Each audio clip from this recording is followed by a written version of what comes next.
Well, my oldest daughter's spelling bee competition at Broadmoor Elementary School was on Friday, and we practiced spelling together as the week ramped up. It turns out it's much harder to spell on a stage in front of your whole school with the pressure on, competing against other students. So by her own initiative to prepare, she wrote down all the difficult quiz words in her notebook alphabetically, and we looked them up in dictionaries and added the definitions to them, all by her own initiative. And when it came time for the bee, I couldn't wait for her turn, I'll tell you. I was ready to sweat when it was her turn to spell. I was sitting in the audience typing out every word that she had to spell out on my phone. She made it through 7 rounds. She did great, finishing in the top 6. And after that round, she came down and sat with me in the audience. I knew she wanted to cry, or I could see it in her face and everything. So I just gave her the biggest hug and told her I was so proud of her and how she had done. And it's all an interesting mix of emotions for me, too. When I was her age, I really wanted to be in the spelling bee, too. When I took classroom spelling quizzes in like 3rd and 4th grade, in the middle of the school year, say, I was determined to get everything right. Sometimes I would cry if I made a mistake. But we moved to Missouri in the middle of 4th grade from Kentucky. And in this new school, in the middle of the school year, I never got a chance to participate in the bee. So seeing Abigail on stage, I was in a way living through her. People say living vicariously through your children. Well, that was me. I was going through that. I would have liked to see her win. In a way, it would have been me winning too. But no one likes to lose. No one likes to lose. I played baseball all the way from t-ball up through to the beginning of high school every summer. My favorite position was pitcher. I played a lot of first base. I guess it turns out because I was tall as well. I played just about every position except catcher because I didn't want to get in that catcher's gear in 100-degree heat. No, thank you. And the teams I remember playing on were 4th through 8th grade when I lived in Missouri.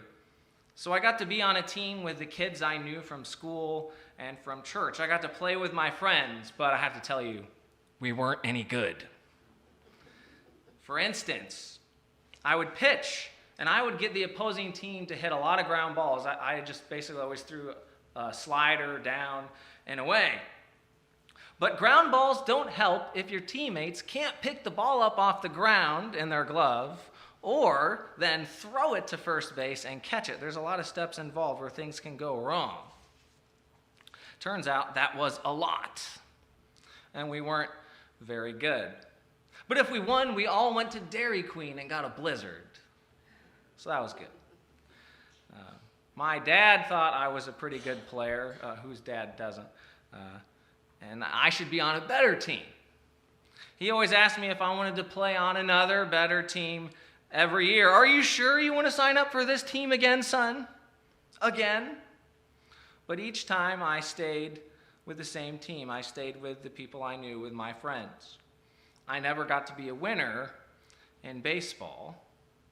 I always got to be a loser. And with the Super Bowl this week, I read an article online from Sports Illustrated. It was about Super Bowl history. After the Super Bowl, Disney always has a player on the winning field respond to this question. You've just won the Super Bowl. What are you going to do next? You probably know the line by now. I'm going to Disney World. I'm going to Disneyland. And it becomes a commercial for the next day, and I learned the player has to actually go to Disney World that next day and be in the parade. They're contractually obligated to be a part of it. I learned that the entire idea behind the commercial is this. Once you've won the Super Bowl, you've reached the peak of your aspirations and dreams and goals. How will you reward yourself? What will you do next on top of the world? Well, go to Disney World, of course. Super Bowl 23 was in 1988, if you can believe it. It was the 49ers versus the Bengals in Miami once again. Down 16-13, San Francisco had the ball on their own 8-yard line with 3 minutes and 10 seconds to go in the game. Disney was preparing the Bengals QB, who you probably know as an analyst today, Boomer Esiason, to say the famous line for the commercial. So the camera crew was huddling all around him, pressuring in on him. He was practicing his lines, and then all of a sudden they all vanished, and it was just Boomer left on the sideline. Well, you probably know why. The 49ers marched 92 yards down the field in under 3 minutes, winning the game on a Joe Montana pass to John Taylor for a touchdown with 34 seconds left. That sealed the deal. So it wasn't Boomer, but Joe Montana who got to say, "I'm going to Disneyland. I'm going to Disney World." Losers don't go to Disneyland, turns out. Back in middle school and high school, I was bullied. Kids would mock me. Kids would pick on me.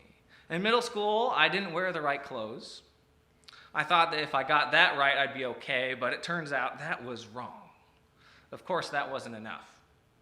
You should have seen how horribly awkward I was then, if you think I'm awkward now. There were certain individuals who toyed with me. It was extremely difficult for me to trust people. I felt that someone was always out to get me.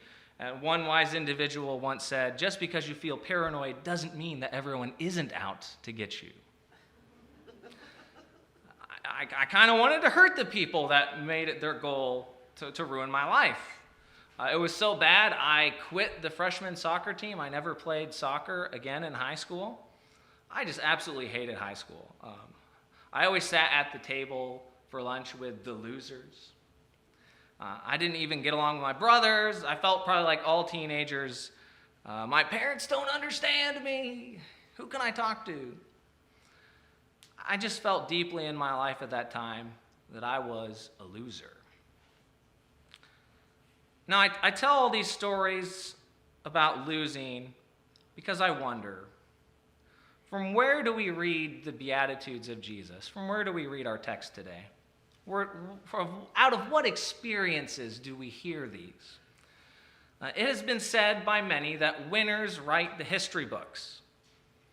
And in the face of this, Jesus looks upon his followers and says, "Blessed are the poor in spirit, for theirs is the kingdom of heaven.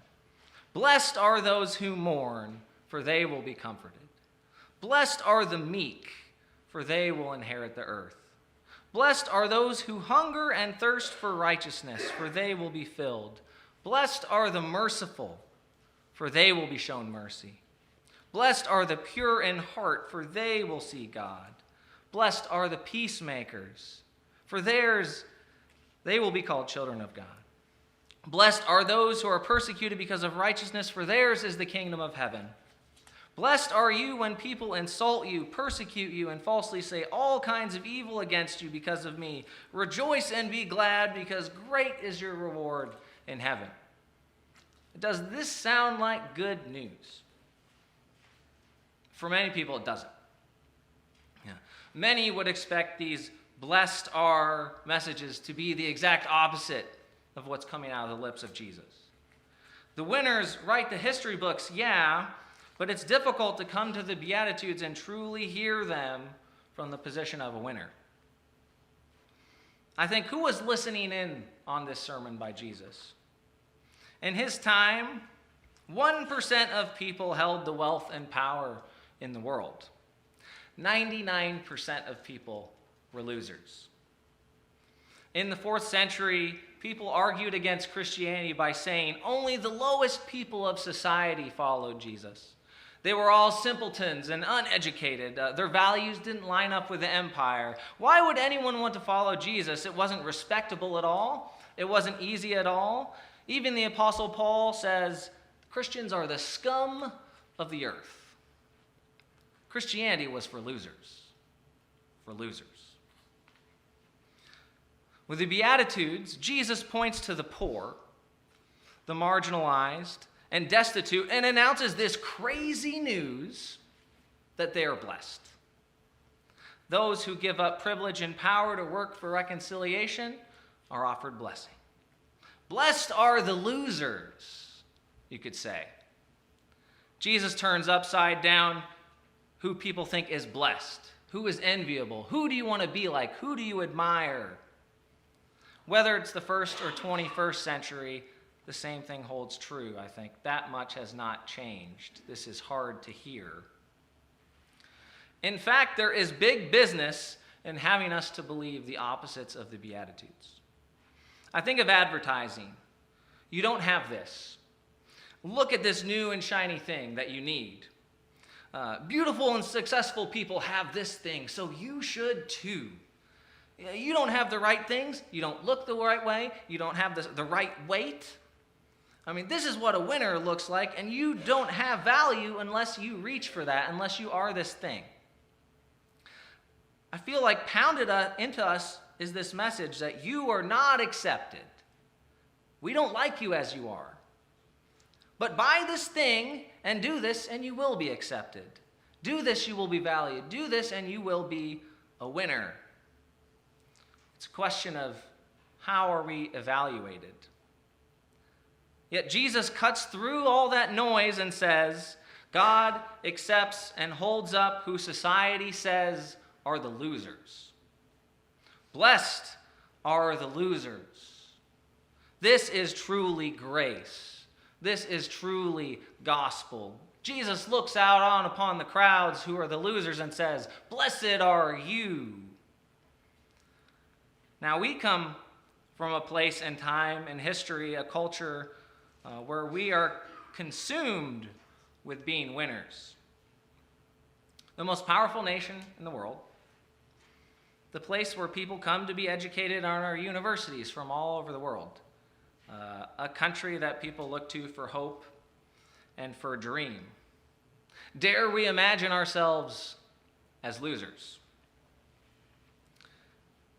So it got me thinking. When we say, God bless America, do we mean make us more like the Beatitudes? When we ask for God to bless us and others in our prayers, do we mean make us more like the Beatitudes? When we measure Christianity, do we hold up the Beatitudes as the measuring stick? Last week we read this. The message of the cross is foolishness to those who are perishing, but to us being saved, it is the power of God. It's foolishness. Jesus said it like this. What good is it if you gain the whole world? You can probably finish the line, but lose your soul. And so today we have the Beatitudes. The Beatitudes are the objective reality of who is truly a winner in the eyes of God. Blessed are the losers. This is how things truly are. With this, Jesus is forming his body, the church, with this teaching. This is at the bedrock of our identity as followers of Jesus. This is the way we are called to follow after. Yet it seems our world has it all backwards. We're so upside down that what appears right side up is upside down. The Beatitudes are so countercultural that many of us have been raised to live out the exact reversal of the Beatitudes. So today I ask you to imagine, against the pull of everything else in our lives, what would happen if we took the Beatitudes seriously? What would happen if we truly believed them? What would happen if we sought to live them? Would we be different? Would how we look at and evaluate others be different? Would our church be different? Would our communities be different? All I can think is that is a vision worth pondering and lifting up as followers of Jesus. Blessed are the losers. Amen.